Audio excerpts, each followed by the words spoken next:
Crystal Faulkner with the CPA and Business Advisory firm of Cooney, Faulkner & Stevens. We're here today with Katie Blackburn. Katie's the Executive Vice President of the Cincinnati Bengals. And Katie, so many people enjoy the Bengals purely from an entertainment point of view. But I know there's a business side, and the Bengals have a huge economic impact to our city. Let's talk about that.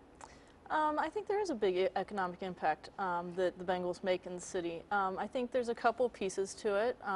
One of the large pieces is, one of our main pieces of income is really the national TV income, which is bringing a substantial amount of money into the city of Cincinnati, which without an NFL team, that wouldn't be happening. So that's really one big economic impact that is sometimes it's not thought about. Then there's the other side that's thought about, I think, more often by people, just people coming to the games from out of town, people coming downtown for our games and being able to help fill up hotels and hopefully enjoy the downtown area for a lot of our games. And there's certainly a lot to enjoy in our downtown area. And speaking of that, this is the first time that the Bengals have had their training camps right here downtown at Paul Brown Stadium.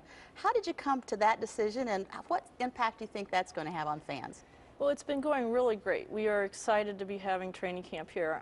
We trained for a long time up at Wilmington College, and then we went for, I think, about 14 years down to Georgetown College. And really, the rules of the NFL, the collective bargaining agreement, helped drive us back to our own home facility. They've changed the rules where you only can have one practice a day, and there's a limited amount of time. And then things have just evolved. There's so much equipment, technology has come into it. So it was really a lot of work to move to another facility for a couple of weeks. But I think the big thing was that with all the work that's going on down at the banks, we saw the ability to sort of help build on that and try to, again, bring people downtown. And I think so far it's been going great for everyone.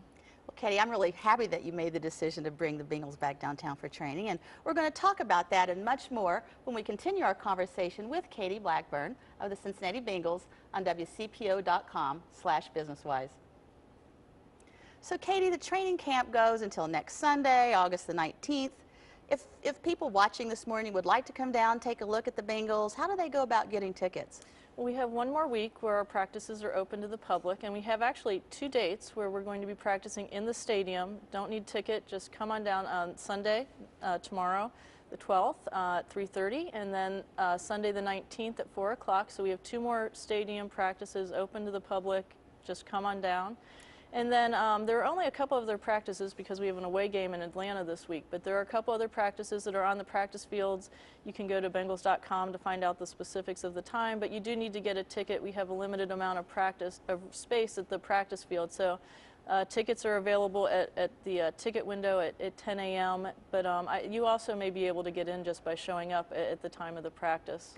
Well, and speaking of tickets, just your normal games, I think from what I understand, you've lowered some of your tickets to attract different demographic. What was made into that decision? Well, obviously we want to keep the stadium as full as possible for all of our home games, and you know, ticket prices had gotten quite high, and so we thought we would take a look, and we lowered the prices on a number of our seats, hoping that we'd be able to attract more people down for every game and try to get those games sold out and have people cheer, as many people, you know, there to cheer the team on for our home games. Well, I'll tell you what, Katie, I for one will be there at every home game. So thank you so much for coming today and for being my guest and for everything you do. Thank you so much.